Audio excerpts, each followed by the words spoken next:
ربنا إنا أطعنا سادتنا وكبراءنا فأضلونا السبيل আয় আমার রব, আমার কোনো দোষ নাই, দোষ হলো আমার মা বাবা সকালবেলা কোচিং আর প্রাইভেট নিয়ে আমাদেরকে শাসন করত, কিন্তু ফজরের নামাজের ব্যাপারে শাসন করত না।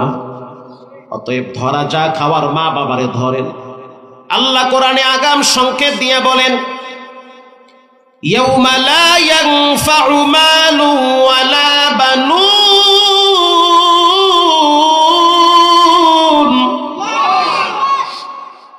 কিয়ামতের ময়দানে মাল কাছে আসবে না, সন্তান কাছে আসবে না, ইল্লা মান আতাল্লাহা বিকলবিন সালিম, একমাত্র পবিত্র আত্মাগুলাকে ডেকে ডেকে জান্নাতে পৌঁছায়া দিবেন কে? আরে দুনিয়ায় জীবিত থাকতেই তো ছেলে মেয়ে অনেকের কাজে আসে না, দুনিয়ায় মা বাবা বেঁচে থাকতেই তো ছেলে মেয়ে প্রয়োজনে কাজে আসে না। ছেলে মেয়েরা মা বাবাকে অনেক সময় ঘরের চাকর চাকরানির চেয়েও নিচু মনে করে। এজন্য রব্বুল আলামিন বলেন, সন্তান আর সম্পদের জন্য নিজের ঈমান নষ্ট করা যাবে না। নিয়মিত কোরআন তেলাওয়াত করেন, বাচ্চাদেরকে কোরআন শিখান। যারা কোরআন তেলাওয়াত করে ওয়া আকামুস সালাহ, 2 নম্বরে যারা নামাজ কায়েম করে, ওয়া আনফাকু মিম্মা রাযাকনাহুম সিররাও ওয়া আলানিয়াতান ইয়ারজুনা তিজারাতান লান তাবুর। আল্লাহ বলেন 3 নম্বরে যারা আল্লাহর রাস্তায় সম্পদ ব্যয় করে, এই 3টা গুণ যার ভিতরে থাকবে তার জন্য জান্নাতুল ফেরদাউসের গেট খোলা হবে। কোরআন তেলাওয়াত করেন, নিয়মিত পড়বেন। বর্তমান বাইতুল্লাহ শরীফের যিনি প্রভাবশালী ইমাম, যার নাম শায়েখ আব্দুর রহমান সুদাইস, যিনি 36 বছর মক্কায় নামাজ পড়ায়, পৃথিবীর ভিতরে সবচেয়ে সম্মানিত ব্যক্তি। আল্লাহু আকবার। রমজান মাসে দেখছি প্রায় 30 লক্ষের উপরে মুসল্লি তার পিছনে নামাজ আদায় করে, নামাজে দাঁড়ায় দাঁড়ায় কোরআন শুনে। গত বছর দেখলাম সাংবাদিকরা চাঁদের রাইতে, ঈদের রাত্রে তাকে প্রশ্ন করতেছে, এত সম্মান, এত যশ খ্যাতি কেমনে পাইলেন, এর রহস্য কি? সে তখন জবাব দিল, এর রহস্য হলো 2টা। 1 নম্বরে আমার মা বাবার দোয়া, 2 নম্বরে আল্লাহর কোরআনের বরকত। 1 নম্বরে কার দোয়া? মা বাবার দোয়া। বলে আমার বাড়ি হলো দাম্মামে,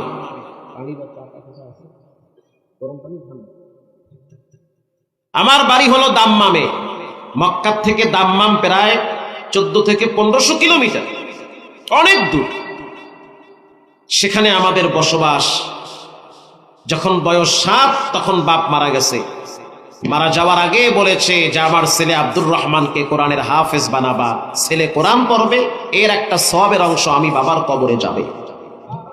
সুবহানাল্লাহ, সুবহানাল্লাহ ওয়া বিহামদিহি, সুবহানাল্লাহ। শায়েখ আব্দুর রহমান সুদাইস বলেন যে বাবার মৃত্যুর পরে আমার মা আমাকে নিয়ে আসছে ওমরার সফরে, ওমরা করতে। তা আমাকে হাতিমে কাবার পাশে দাঁড় করায় রাখছে, এখানে দাঁড়ায় থাকো, আমি একটু তাওয়াফ করি। আব্দুর রহমান সাহেব বলেন যে আমি ছোট মানুষ, আমার বয়সী দেখলে আমি তাদের সাথে ঘুরতে যাই, এটা আমার অভ্যাস, বাচ্চা মানুষের ছেলে খেলা যা হয়। তো মা তাওয়াফ করতেছে, আমি হাতিমে কাবার পাশ দিয়ে ঘুরে ওই জাবালে আবু কুবাইস পাহাড়ের দিকে হেঁটে গেলাম।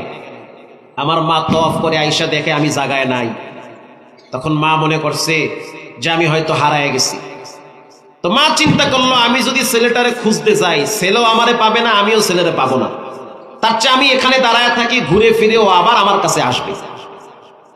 আব্দুর রহমান সুদাইস বলেন যে ওই সফরে হাসান জামিল সাহেব ছিল, হাবিবুল্লাহ মাহমুদ কাসিমি সাহেব ছিল, অনেক বড় বড় আলেমরা ছিল সফরে।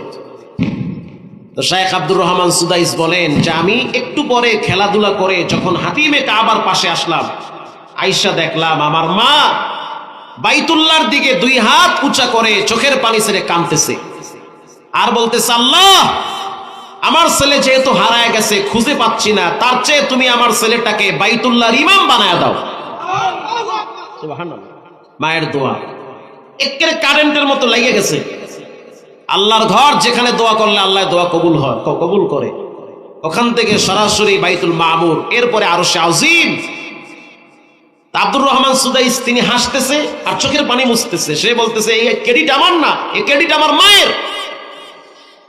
তা আমি দেখলাম মা দোয়া করতেছে, লম্বা দোয়া, আল্লাহ তুমি আমার ছেলেকে কাবার ইমাম বানায় দাও। তা আমি পিছনে আইসা আমিও দুষ্টামির ছেলে হাত তুলে বলতেছি আমিন। তো আমার মা হাত নামায়া আমার দিকে তাকায়া জড়ায় ধইরা কপালে চুমু দিয়ে বলল, বাবা দেখনি আল্লাহ কবুল করে, হইয়া ফেলাইছে আল্লাহ।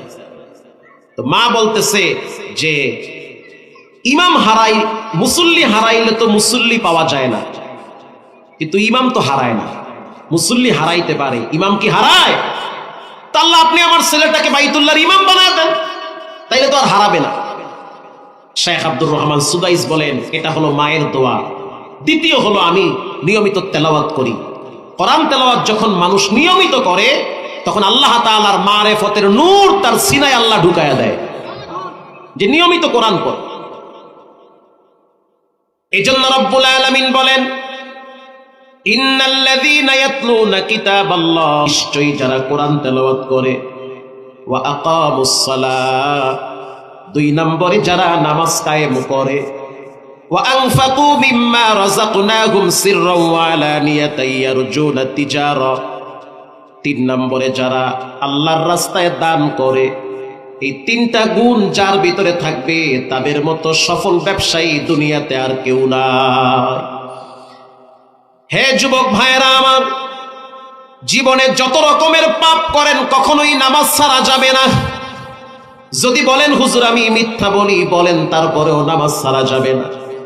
যদি বলেন হারাম খাই, খান, তারপরেও নামাজ ছাড়া যাবে না। যদি বলেন সমাজের সবচেয়ে জঘন্যতম অপরাধী ব্যক্তি আমি, তারপরেও নামাজ ছাড়া যাবে না। আল্লাহর ওয়াদা, যখন মানুষ নিয়মিত নামাজ পড়ে, নামাজের মাধ্যমে সমস্ত ফায়সা কাজগুলাকে আল্লাহ দূরে সরায়া দেয়।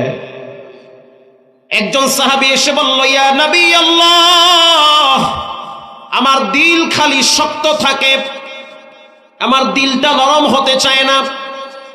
আমার ডানে বামে অনেক মানুষকে দেখি রাত্রিবেলা নামাজে দাঁড়ায় দাঁড়ায় চোখের পানি ছেড়ে কাঁদে, কিন্তু আমার দিলটা এত শক্ত, কেন জানি আমার দিল নরম হতে চায় না। আল্লাহর নবী তাকে তিনটা সবক দিলেন।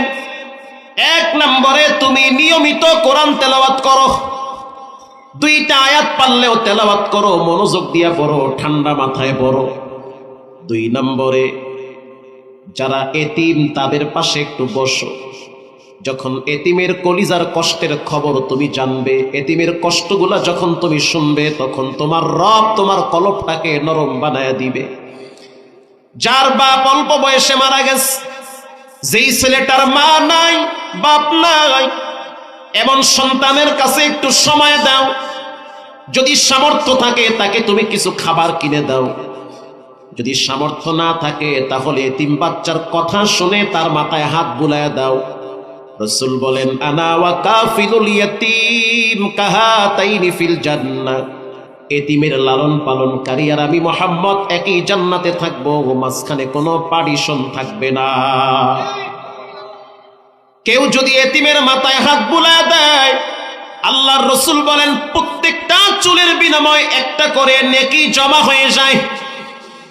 তিন নম্বরে তুমি মাঝে মাঝে কবরস্থানে যাবা, দেখবা তোমার চেয়ে নামি দামি অনেক ব্যক্তিরা কবরে পড়ে আছে, তাদের নাম নিশানাও নাই, তাদের প্রভাব, তাদের ক্ষমতা মাটির সাথে মিশে আছে। ঠান্ডা মাথায় 10টা মিনিট দাঁড়াও আর চিন্তা করো এই কবরে কে ঘুমায়। তারাও তো আমার মতো এক সময় দাপট দেখাইতো, তাদের ক্ষমতা প্রভাব এক সময় ভয়ঙ্কর ছিল, এখন তারা নিঃস্ব হয়ে কবরে পড়ে আছে। আল্লাহর রাসূল বলেন কবরের কিনারায় দাঁড়াবা, শক্ত দিল নরম বানায় দিবেন কে? এতিম যিনি, যার মা বাবা নাই, ওর সাথে একটু গল্প করবা। অনেক মাদ্রাসায় আছে দেখছি মা বাবা নাই, এতিম সন্তান, সামর্থ্য থাকলে একটা জামা বানায় দেন গোপনে। এমনও হতে পারে আল্লাহ আপনাকে কবরে নিয়ে আপনার বাচ্চাটারে যে কোনো সময় এতিম বানাইতে পারে। এতিমের মনের দুঃখ পৃথিবীর কেউ না বুঝলে একজন বুঝেন, তিনি হলেন কে? এই জন্য আল্লাহর রাসূল বলেন কোরআন তেলাওয়াত করো। এতিমের মাথায় হাত বুলা দাও, আর মাঝে মাঝে কবরস্থানে যাও। এই তিনটা কাজ যদি করতে পারো, তোমার শক্ত দিলটাকে রব নরম বানায় দিবে। দিল নরম হওয়াটা কপালের ব্যাপার, কারণ সবার দিল নরম না, কারো দিল পশুর চেয়েও শক্ত হয়ে যায়। আরে ভাই, পশুর দিলও তো মাঝে মাঝে নরম হয়। বর্তমান এমন একটা সময় আমরা পার করতেছি, মানব সভ্যতার যুগে পশুর ভিতরে যতটুকুন মানবতা আছে, মানুষের ভিতরে অতটুকুন মানবতা নাই। একটা পশু আর একটা পশুর কাছে নিরাপদ থাকে, একটা মানুষ আর একটা মানুষের কাছে নিরাপদ থাকে না। 10 টাকার জন্য মানুষ মানুষকে হত্যা করে, স্বামী স্ত্রীকে জবাই করে, স্ত্রী স্বামীকে হত্যা করে। হঠাৎ হঠাৎ দেখি মানুষ গুম হয়ে যায়, খুন হয়ে যায়। এই যে এক ভয়ঙ্কর অবস্থা। 10টা কুকুর যদি একটা দুর্বল কুকুরকে খেদায়, দুর্বল কুকুরটা মাথা নত করে দিলে বাকি 10টা কুকুর তার উপরে আক্রমণ করে না। বুঝতে পারে যে সে দুর্বল, তার উপরে আক্রমণ করা যাবে না। কিন্তু কি দুঃখ বর্তমান সমাজে দেখতে পাই, একটা মানুষ যখন বিপদে পড়ে 10 জনে মিলে তারে পিটায়, পানি খাওয়ার জন্য চিৎকার মারে, মানুষ পানিও দেয় না, তাজা মানুষরে পিটাইতে পিটাইতে মাইরা ফেলায়। তাহলে চিন্তা করে দেখেন, এদেরকে আপনি নরম দিল বলবেন না শক্ত দিল বলবেন? শক্ত দিলের মানুষ, যাদের দিল শক্ত হয়ে গেছে তাদের কপাল বড় খারাপ। দিলটাকে নরম বানান, লক্ষণ ভালো না। এতিমকে সময় দেন, নিয়মিত কোরআন তেলাওয়াত করেন, আর কবরস্থানে গিয়া দাঁড়ায়া মা বাবার জন্য দোয়া করেন। আর চিন্তা করে দেখেন কত প্রতাপশালী কবরে পড়ে আছে, যাদের হুঙ্কারে ঢাকা শহর কাঁপত। কোথায় সেই সৈয়দ আশরাফ, বড় একজন তাপটফুল নেতা, কবরের বাসিন্দা হয়ে গেছে, যার হুঙ্কার ঠান্ডা হয়ে গেছে। কোথায় মতিয়া চৌধুরী, কয়েকদিন আগেই তো মারা গেল, যার হুঙ্কারে গোটা দেশ কাঁপত। ঠিক না বেঠিক? কত আওয়ামী লীগ বিএনপির নেতা কর্মীরা কবরে চলে গেল, প্রত্যেকের হিসাব তাকেই দিতে হবে রবের সামনে। এজন্য নিজেকে নিয়ে ভাবেন, নিজের বাচ্চা কাচ্চা নিয়ে টেনশন করেন, নিজেকে নিয়ে গবেষণা করেন। আজকে থেকে পাক্কা নিয়াত করে নেন, পারলে উপকার করবেন, না পারলে ক্ষতি করবেন না। আপনি ক্ষতি করবেন 1 চামচ, আপনার রব আপনাকে ঠেকানোর জন্য 5 জন আরো দাঁড় করায়া দিবে। এজন্য জীবনে কখনোই কোরআনের সাথে বেয়াদবি করব না, নামাজ ছাড়বো না, হারাম খাবো না, মা বাবার সাথে। টুকুন মানবতা আছে মানুষের ভিতরে, অতটুকুন মানবতা নাই। একটা পশু আর একটা পশুর কাছে নিরাপদ থাকে, একটা মানুষ আর একটা মানুষের কাছে নিরাপদ থাকে না। 10 টাকার জন্য মানুষ মানুষকে হত্যা করে, স্বামী স্ত্রীকে জবাই করে, স্ত্রী স্বামীকে হত্যা করে। হঠাৎ হঠাৎ দেখি মানুষ গুম হয়ে যায়, খুন হয়ে যায়। এই যে এক ভয়ঙ্কর অবস্থা। 10টা কুকুর যদি একটা দুর্বল কুকুরকে খেদায়, দুর্বল কুকুরটা মাথা নত করে দিলে বাকি 10টা কুকুর তার উপরে আক্রমণ করে না। বুঝতে পারে যে সে দুর্বল, তার উপরে আক্রমণ করা যাবে না। কিন্তু কি দুঃখ বর্তমান সমাজে দেখতে পাই, একটা মানুষ যখন বিপদে পড়ে 10 জনে মিলে তারে পিটায়, পানি খাওয়ার জন্য চিৎকার মারে, মানুষ পানিও দেয় না, তাজা মানুষরে পিটাইতে পিটাইতে মাইরা ফেলায়। তাহলে চিন্তা করে দেখেন, এদেরকে আপনি নরম দিল বলবেন না শক্ত দিল বলবেন? শক্ত দিলের মানুষ, যাদের দিল শক্ত হয়ে গেছে তাদের কপাল বড় খারাপ। দিলটাকে নরম বানান, লক্ষণ ভালো না। এতিমকে সময় দেন, নিয়মিত কোরআন তেলাওয়াত করেন, আর কবরস্থানে গিয়া দাঁড়ায়া মা বাবার জন্য দোয়া করেন। আর চিন্তা করে দেখেন কত প্রতাপশালী কবরে পড়ে আছে, যাদের হুঙ্কারে ঢাকা শহর কাঁপত। কোথায় সেই সৈয়দ আশরাফ, বড় একজন তাপটফুল নেতা, কবরের বাসিন্দা হয়ে গেছে, যার হুঙ্কার ঠান্ডা হয়ে গেছে। কোথায় মতিয়া চৌধুরী, কয়েকদিন আগেই তো মারা গেল, যার হুঙ্কারে গোটা দেশ কাঁপত। ঠিক না বেঠিক? কত আওয়ামী লীগ বিএনপির নেতা কর্মীরা কবরে চলে গেল, প্রত্যেকের হিসাব তাকেই দিতে হবে রবের সামনে। এজন্য নিজেকে নিয়ে ভাবেন, নিজের বাচ্চা কাচ্চা নিয়ে টেনশন করেন, নিজেকে নিয়ে গবেষণা করেন। আজকে থেকে পাক্কা নিয়াত করে নেন, পারলে উপকার করবেন, না পারলে ক্ষতি করবেন না। আপনি ক্ষতি করবেন 1 চামচ, আপনার রব আপনাকে ঠেকানোর জন্য 5 জন আরো দাঁড় করায়া দিবে। এই জন্য জীবনে কখনোই কোরআনের সাথে বেয়াদবি করব না, নামাজ ছাড়বো না, হারাম খাবো না, মা বাবার সাথে। টুকুন মানবতা আছে মানুষের ভিতরে, অতটুকুন মানবতা নাই। একটা পশু আর একটা পশুর কাছে নিরাপদ থাকে, একটা মানুষ আর একটা মানুষের কাছে নিরাপদ থাকে না। 10 টাকার জন্য মানুষ মানুষকে হত্যা করে, স্বামী স্ত্রীকে জবাই করে, স্ত্রী স্বামীকে হত্যা করে। হঠাৎ হঠাৎ দেখি মানুষ গুম হয়ে যায়, খুন হয়ে যায়। এই যে এক ভয়ঙ্কর অবস্থা। 10টা কুকুর যদি একটা দুর্বল কুকুরকে খেদায়, দুর্বল কুকুরটা মাথা নত করে দিলে বাকি 10টা কুকুর তার উপরে আক্রমণ করে না। বুঝতে পারে যে সে দুর্বল, তার উপরে আক্রমণ করা যাবে না।